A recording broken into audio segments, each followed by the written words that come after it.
Hi hello everyone, అందరు ఎలా ఉన్నారు? బాగున్నారా? మేమైతే బాగున్నాం ఫ్రెండ్స్.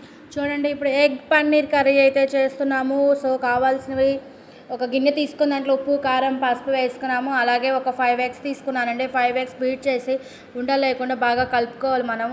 చూడండి, కలుపుకున్న తర్వాత ఒక బౌల్ తీసుకొని ఒక వెడల్పాటి గిన్నె తీసుకొని దాంట్లో కొంచెం వాటర్ వేసేసి ఒక అర సాల్ట్ అంటారు కదా, అలా ఒక అర సాల్ట్ నీళ్ళు వేసేసి చూడండి, ఆ గిన్నెని అయితే దాంట్లో పెట్టేసి మూత పెట్టేసుకొని ఆవిరి నుడితే ఉడకబెట్టారండి. సో తర్వాత తీసి ఇలా పీసెస్లా పన్నీర్ ముక్కలా కట్ చేసుకుని దాంట్లో ఉల్లిపాయలు పచ్చిమిర్చి పోపు దినుసులు కారం ఉప్పు పసుపు టమాటా ప్యూరీ కొబ్బరి ముద్ద అన్నీ వేసుకున్నామండి. అన్నీ చూడండి రెడీగా ఉన్నాయి కదా. ఇప్పుడైతే మనం కళాయి అయితే పెట్టేసుకున్నామండి. బాండీ పెట్టుకొని దాంట్లో ఒక ఆయిల్ అయితే వేసుకుందాము. తగినంత మనకి కావాల్సిన వరకు వేసుకోవచ్చు. సో ఆయిల్ హీట్ ఎక్కిన తర్వాత మనమైతే పోపు దినుసులు అయితే వేసుకుందామండి. పోపు దినుసులు ఏంటి అంటే చూడండి, అదిగో తాలింపు గింజలు ఎండుమిరపకాయ వేసి కొంచెం వేపుకుందామండి. తర్వాత కరివేపాకు వేసుకుందాము. కరివేపాకు కూడా కొంచెం వేగిన తర్వాత ఉల్లిపాయలు పచ్చిమిర్చి వేసుకుందామండి. ఉల్లిపాయ పచ్చిమిర్చి వేసిన తర్వాత అవి కొంచెం లైట్ గోల్డ్ కలర్ వచ్చిన తర్వాత పన్నీర్ ముక్కలు అయితే వేసుకుందాం. ఎందుకంటే పన్నీర్ ఆయిల్లో మగ్గాలి కాబట్టి కొంచెం పన్నీర్ ముక్కలు కూడా వేసేసుకున్నాము. తర్వాత అది కూడా మగ్గనిచ్చి కొంచెం అల్లం పేస్ట్ ఉప్పు కారం పసుపు మళ్ళీ ఇందాక ఆల్రెడీ మనం ఎగ్స్లో వేసాం కాబట్టి ఇప్పుడు కొంచెం కర్రీలో కూడా వేసుకోవాలి. ఒక స్పూన్ అల్లం పేస్టు ఉప్పు పసుపు కారం అన్నీ వేసుకున్నామండి. బాగా మగ్గనిద్దాము. అల్లం పేస్ట్ అంతా బాగా పచ్చివాసన పోయేలాగా బాగా మగ్గనివ్వాలి. సో మగ్గిన తర్వాత మనమైతే ఇందాక గ్రైండ్ చేసుకున్న ఉల్లిపాయ కొబ్బరి ముద్ద అయితే వేసుకున్నామండి.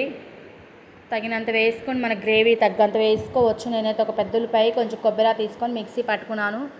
సో కొబ్బరి ముద్ద వేస్తే ఏంటంటే మనకి బాగా గ్రేవీలా వస్తుంది కర్రీ అయితే. అందుకని మేము ఎక్కువ కొబ్బరి ముద్దలే వాడతాం, కొబ్బరి ఉల్లిపాయ వాడతాము. చాలా బాగుంటుంది కర్రీ కూడా. సేమ్ ఇప్పుడైతే మనం చికెన్ కూరలా ఉందండి ఇది మాత్రం. తర్వాత ఇందాక ఏదైతే టమాటా ప్యూరీ చూపించాను కదా, ఆ టమాటా ప్యూరీ కూడా వేసుకొని కొంచెం మూత పెట్టేసుకున్నాం ఒకసారి కలబెట్టి. సో ఇంకొకసారి మళ్ళీ మూత తీసి చూద్దామండి, ఎందుకంటే అడగంటిది కాబట్టి వెంటనే కలిపెట్టుకుంటూ ఉండాలి. సో ఇప్పుడు గరం మసాలా కూడా వేసుకుందాం 1 టేబుల్ స్పూను. అలాగే బాగా మగ్గనిచ్చేసి మనమైతే కొంచెం ఇందాక జారు అయితే దొలిపేసి కొంచెం వాటర్ అయితే వేసేసుకుందాము. టమాటా ప్యూరీ పట్టిన జారు ఉంది కదా, అది తొలిపేసి కొంచెం వాటర్ అయితే వేసుకొని బాగా ఉడకనిద్దామండి. మూత పెట్టేసుకొని పచ్చివాసన పోయేలాగా ఉడికిద్ది ఆ వాటర్లోనే. ఇంకా ఎక్కువ వాటర్ ఏం పట్టలేదు, ఆ జారు అది తొలిపిన నీళ్ళే పట్టినాయండి, ఎక్కువేం పట్టలేదు. గ్రేవీగా కూర అయితే సూపర్గా ఉంటుంది. సేమ్ చికెన్ కర్రీలానే ఉంటుంది. పిల్లలు అయితే చాలా ఇష్టంగా తింటారు ఇలా చేసుకుంటే.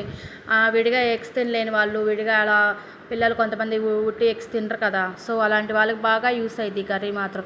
సేమ్ చికెను పన్నీరు తిన్నట్టే చికెన్ ముక్కల్లా ఉంటుంది. అసలు ఆ స్మెల్ ఆ మసాలాలు అన్నీ బాగా పర్ఫెక్ట్గా సరిపోతాయి మనం వేసుకున్న ఇంగ్రీడియంట్స్ అన్నీ. సో ఇప్పుడు కొత్తిమీర గార్నిష్ చేసేసుకొని స్టవ్ అయితే ఆఫ్ చేసుకుందామండి. అంతేనండి. వీడియో నచ్చినట్టయితే లైక్ చేసుకోండి, షేర్ చేసుకోండి, సబ్స్క్రైబ్ చేసుకోండి. వీడియో మాత్రం మిస్ చేయకుండా చూడండి, ఎక్కడా స్కిప్ చేయకండి ఫ్రెండ్స్.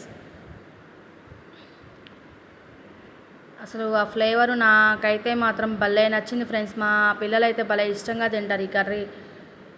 చాలా బాగుంటుంది, చాలా టేస్టీగా కూడా ఉంటుంది ఈ కర్రీ మాత్రం. చూస్తుంటేనే నోరు ఊరిపోతుంది. ప్లీజ్ అండి, ఎవరైనా కొత్తగా నా ఛానల్ చూస్తున్నట్లయితే ప్లీజ్ శ్రీదేవి ముచ్చు అని కొట్టండి, వస్తుంది. ఇంకా మంచి మంచి వంటలతోటి వస్తాను మీ ముందుకి. Okay friends, bye bye, see you.